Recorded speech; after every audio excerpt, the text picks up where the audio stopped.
While different approaches are to be used in the fight against violent crime in the Federation, National Security Advisor Dr. Lionel Rawlins is calling on citizens and residents to do their part as well to significantly reduce the level of violent crime. Dr. Rawlins was speaking at a national security press briefing when he said new approaches are to be undertaken and changes are to be made in the strategies in crime fighting. If it has been said once, it has been said 1,000 times. The maintenance of law and order in any country, anywhere in the world, cannot be successfully done solely by law enforcement agencies. The citizenry has a duty to contribute positively to their own safety and security. In short, we have to work together, and as we enter 2023 Christmas Carnival season, it is my fervent wish for each of us to take stock of ourselves and our communities.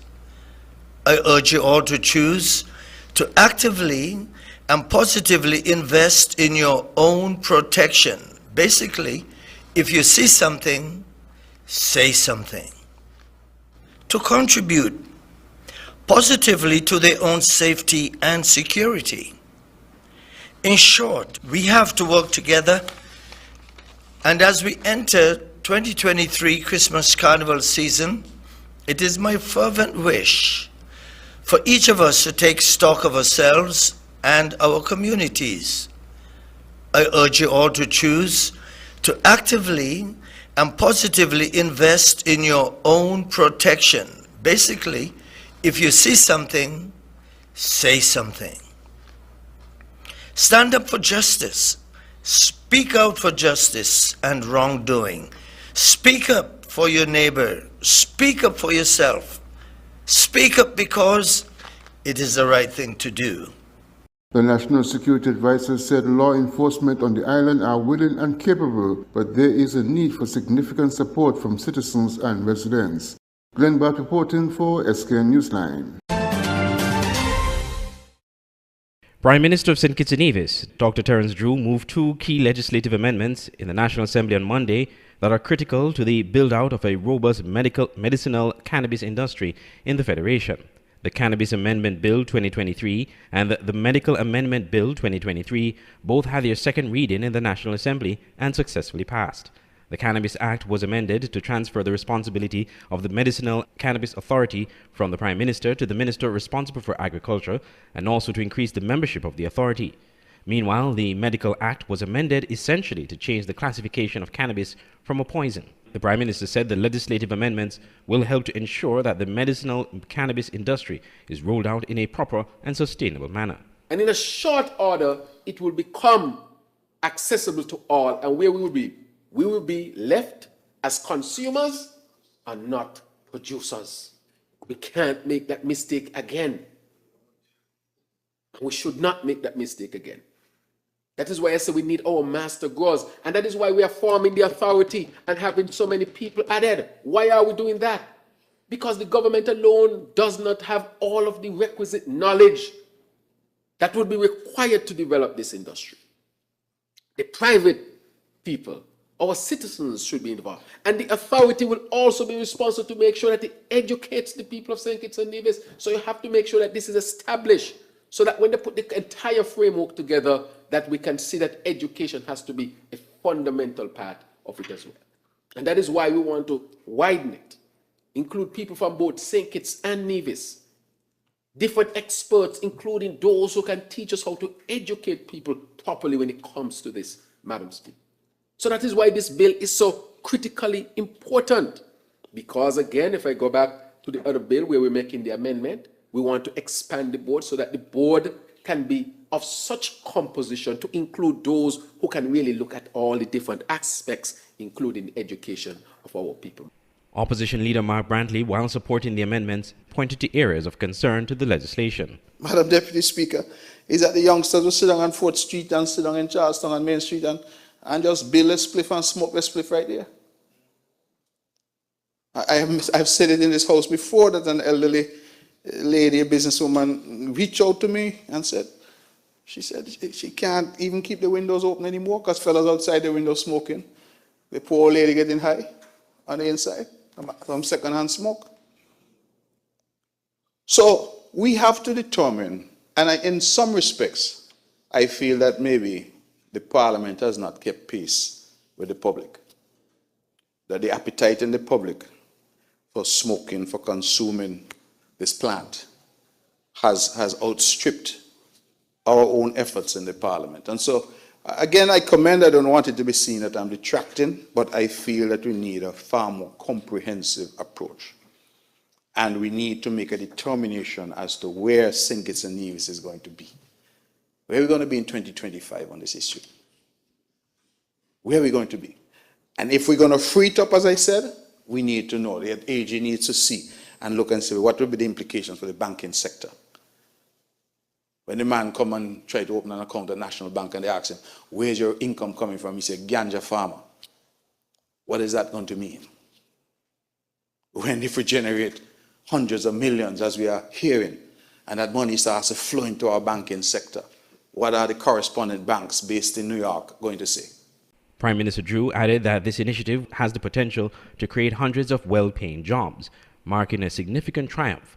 He said that St. Kitts and Nevis has the opportunity to establish its unique brand and variety, reducing the Federation's reliance on imports from other regions. The Medicinal Cannabis Authority is headed by Chief Executive Officer Dr. Garfield Alexander. I'm Andre Huey for SKN Newsline.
It's beautiful.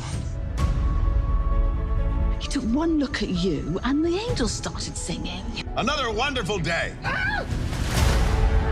What would you say about staying here for a few months or like a year, just so that we can be together again and just live and love and laugh and have fun and breathe?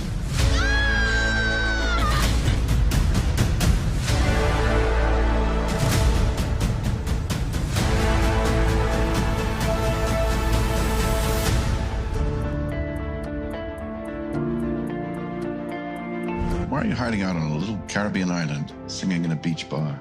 When I came here, I was at peace, and I never left. This is the beating heart of Nevis. This is what grounds me, what feeds my soul. It's where I found myself. I hope your life here will be full of joy.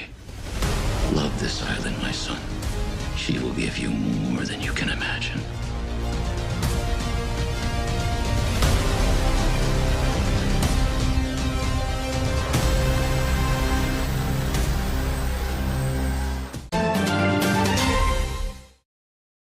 Parliamentarians in the National Assembly of St. Kitts and Nevis approved the passage into law of the Whistleblowers Protection Bill 2023 and the Unauthorized Disclosure of Official Information Bill 2023.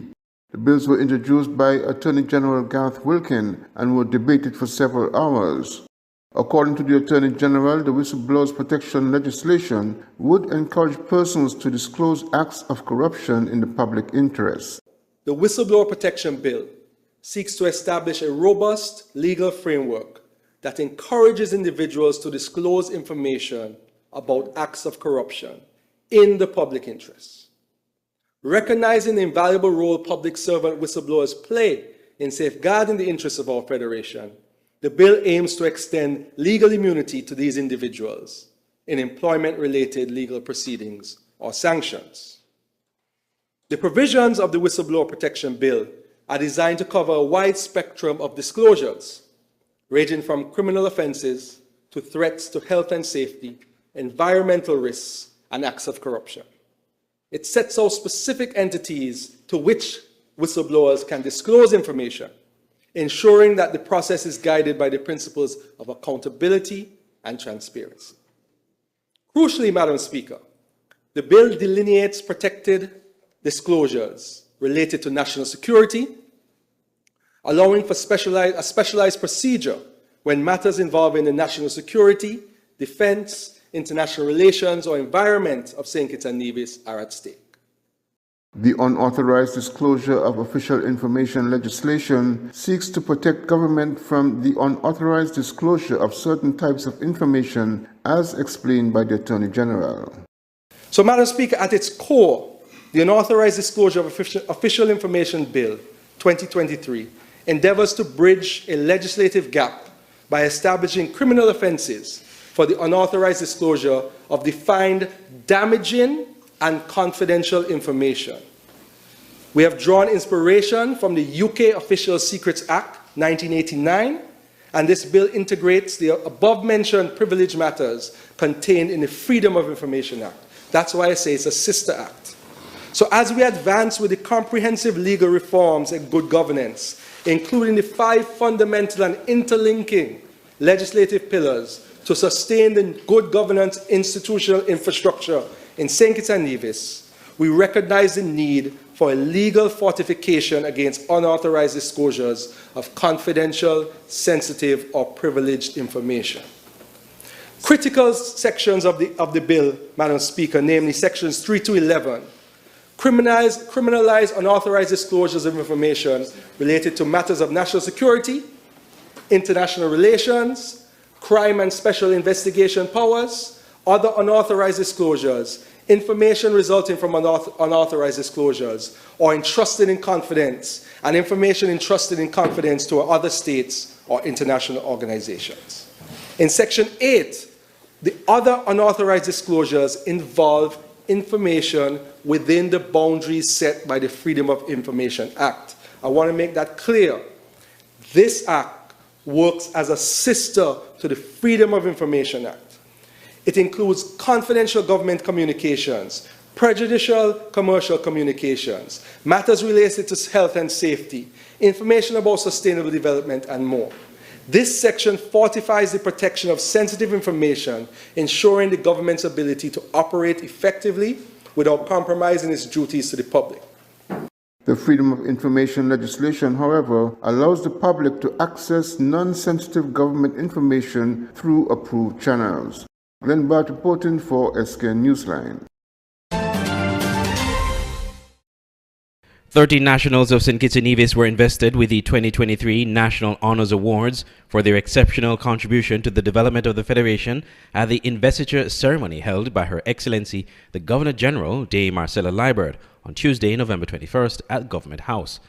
This year's recipients of the Companion of the Star of Merit, CSM, who were first honoured on National Heroes Day on September 16th, include Daniel Atherton for Agriculture, Farming and Small Business Development, Ima Stanley for Nursing, Ian Quealy, Law Enforcement, Carmen Ward, Education, Ingrid Berridge, Education, Priska Heiliger, Education and Religion, Dr. Osbert Liebert, Agribusiness, Corporate Business and Diplomacy, Cynthia Williams, Education, Mitchell Slater, Trade, Unionism, Labor Relations, Avril Noel, Education, Peter Jenkins, Sports and Community Activism, Eldora Samuel, Education, and Ruby Taylor, Security. The Companion Star of Merit is awarded for long and meritorious service or loyal and devoted service to the nation. Prime Minister Dr. Terence Drew reflected on saying about how great individuals sow seed for future generations, understanding they may not personally benefit from their efforts.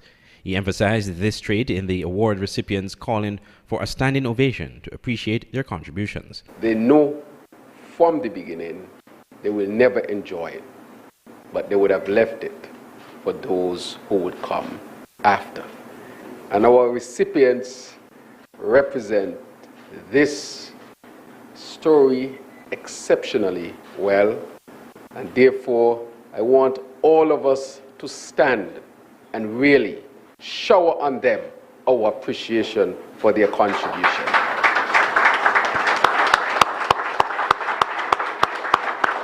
The Medal of Honor recipients will be awarded at a similar ceremony on Wednesday, November 22. I'm Andre Huey for SKN Newsline.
It's beautiful.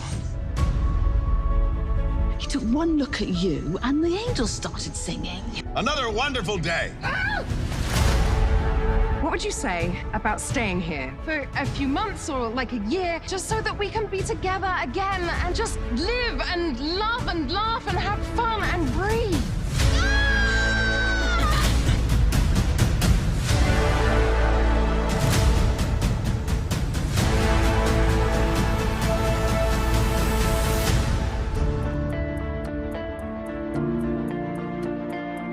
Why are you hiding out on a little Caribbean island, singing in a beach bar? When I came here, I was at peace, and I never left. This is the beating heart of Nevis.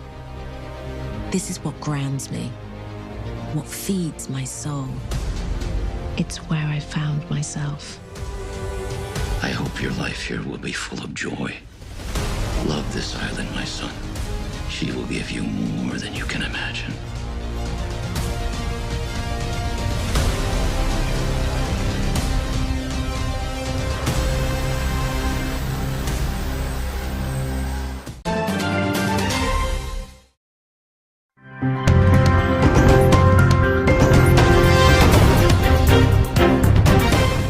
Prime Minister Honorable Gaston Brown in Saudi Arabia with fellow CARICOM leaders last week as the kingdom is seeking to deepen partnerships with the countries of this region. Increased water production and petroleum storage are two of the areas the Prime Minister zoomed in on. For example, in the areas of petroleum storage, a Zoom meeting is to be held this week with officials of Aramco, Saudi Arabia's mega energy company. What we're seeking to do primarily is to potentially have them as a partner, but perhaps most importantly to expand the storage in Antigua and to provide storage to Aramco.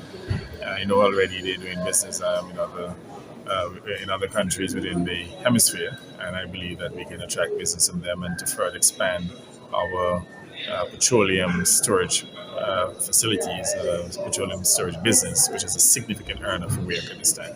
But Antigua Barbuda's tourism sector is also set to benefit from the talks in Saudi Arabia. We feel confident that emanating from this $1 billion fund that will be launched by the Saudis next year, that Antigua and Barbuda should be able to land at least one luxury resort out of that project.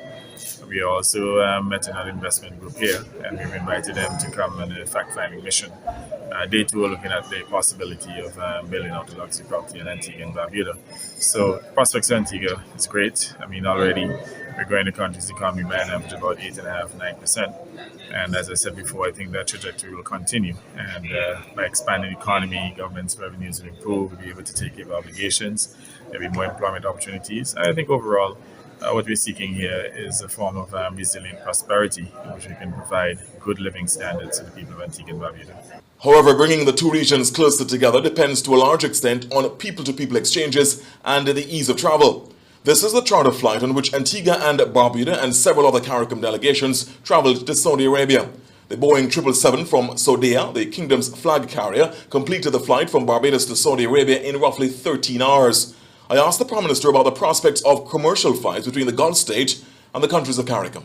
What they've indicated to us is that they'll be launching a new Saudi airline next year. And that airline will be flying internationally, and we are hoping to include the Caribbean. So we're trying to ensure that Antigua and Barbuda will be one of those stops as we seek to expand our tourism product. So possibly Saudi, Antigua, Barbados. Or they may choose to maybe have direct flights to both Antigua and Barbados. Meanwhile, another round of damage assessments for local farmers who are tallying their losses in the aftermath of recent bruising heavy rains. We hear more from the president of the Jamaica Agricultural Society in this report. With just under 2 weeks to go before the hurricane season ends, some farmers who were breathing a sigh of relief after drought conditions faded into the past are now holding their heads. Persistent rainfall has turned blessings into sorrows. President of the Jamaica Agricultural Society, Lenworth Fulton, says farmers have lost produce they were banking on to supply the market, especially with the Christmas season around the corner. They are farmers mainly in St. Andrew, St. Thomas, Clarendon, and St. Elizabeth. Serious damage to sweet pepper and hot pepper, and you would have drowning out of crops like lettuce and cabbage, pop choy, and these crops. That would be in a stage that we would be able to reap from them within the next 2-3 weeks. Lot of damage to farm roads, as you can see going up into the Mavis Bank area and many areas in St. Thomas that the news was most pronounced on. But there are other areas in Jamaica that farm roads have been waterlogged and sometimes breakaways. Recently, the Agricultural Development Authority, RADA, gave consumers hope that the prices of fresh produce, which have skyrocketed in some cases upwards of 400%, would be trending down come Christmas. But with some farmers racking up losses due to flooding, consumers are being warned to brace for an uptick in prices. I don't see any of the vegetable prices falling. I don't think you'll get anything under $150 a pound for any one of these vegetables going into Christmas. We were hoping that we could get them back to $80, between $80 and $100, but this rain came at a time when we don't have enough time to plant new seeds in the ground and get them ready for Christmas. Mr. Fulton says consumers should not worry about the availability of poultry for their Christmas cooking, and so too pork, while encouraging them to buy more eggs, for which there is currently an oversupply on the market. Peter Gay Coombs, CVM News.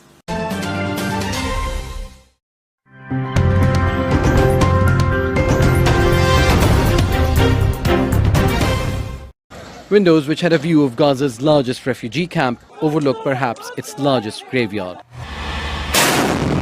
Israeli soldiers have been fighting in large parts of Jabalia. And the Palestinian refugees, many who've been living here since 1948, are forcibly displaced once again. Once home to more than 100,000 people, now large parts are mostly rubble. Over the years, Israel has targeted the camp repeatedly. It's considered the birthplace of the 1987 Intifada, or uprising. And many Palestinian fighters have come from the area. An Israeli military truck killed 4 Palestinian workers, sparking protests and civil disobedience that lasted for years. Since then, it's been declared a closed military zone. Jabalia is the closest built-up area to the Beit Hanun crossing, so the Israeli army has attacked it frequently in nearly all its offensives. The population density of the 1.4 square kilometer camp means numerous casualties. Many of the 26 United Nations-run schools which have been turned into shelters since October the 7th have been hit. including Al Fakhura, where hundreds of people were killed. The two hospitals on the outskirts, Indonesian and Alauda, have been targeted and are out of service. Most of Jabalia's residents are displaced, killed or wounded. But those who remain say even if they lose everything, they won't stop resisting the occupation and fighting for basic human rights. Osama bin Javed, Al Jazeera.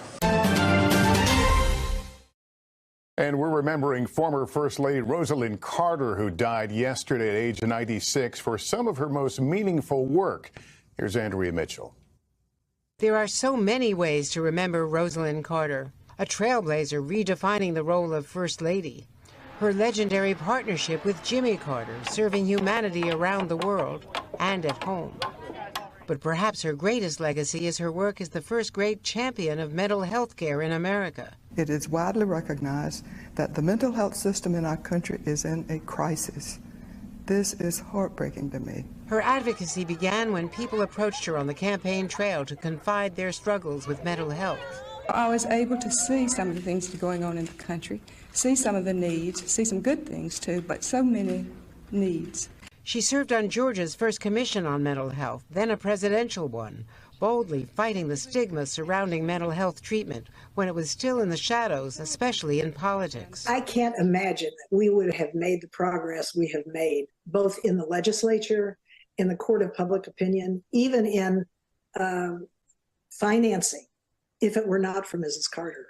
In 1979, Mrs. Carter became the second First Lady to ever testify before Congress, pushing for mental health legislation. I have learned the challenge that it is and the complexities involved with providing care for those who are mentally afflicted. She dedicated herself to lifting the stigma and then put legislative muscle behind that. Longtime friend Jill Stuckey says her two greatest passions were her family and her work on mental health. When Rosalind Carter gets her mindset on something, she's not going to let go. She's tenacious, and she made it her life's work. Helping generations of Americans get the care they need. I want my mental health work to carry on, even after there is no more stigma. Tonight, that legacy continues. Andrea Mitchell, NBC News, Washington.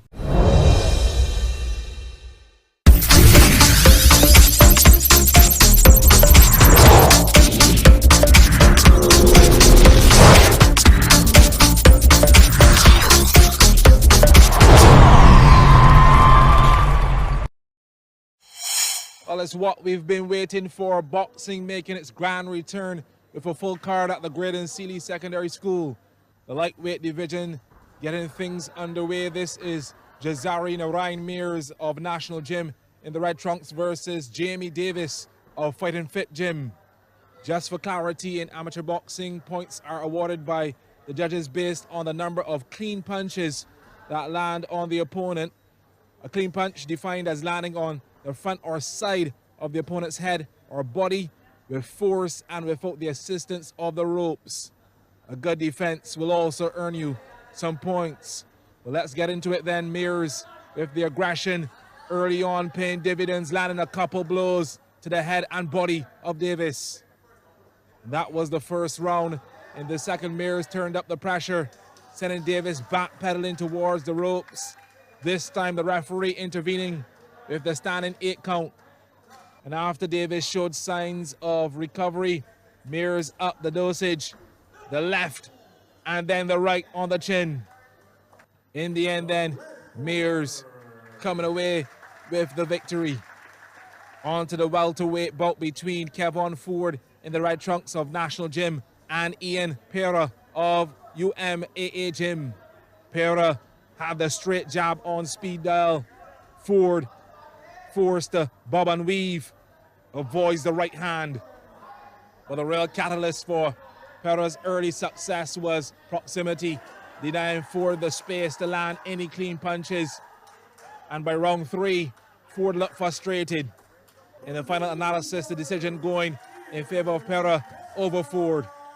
Well, the second of the welterweight bouts was won by Jermaine Eswick of Eswick Gym in the blue corner.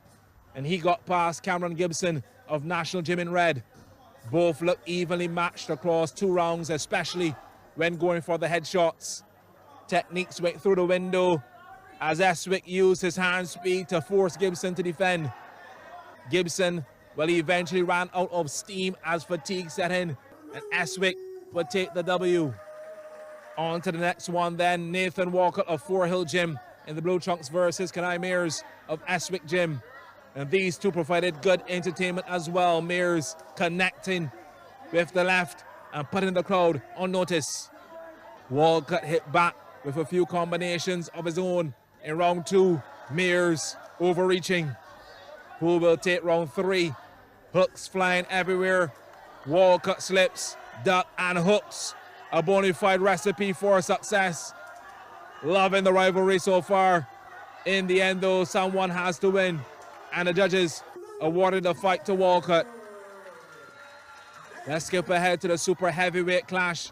Emerson Hurley of Bellevue Gym up against Seth Lawrence of Fight Fit Gym in the blue trunks. After the shadow boxing in the first round, it was down to business in the second.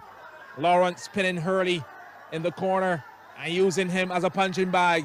The referee eventually rescuing Hurley, who was battered and bruised at this point and almost on his knees. Fight over. Hurley cannot continue. Victory to Lawrence in quick time. A great night of boxing at the Graydon Seeley School.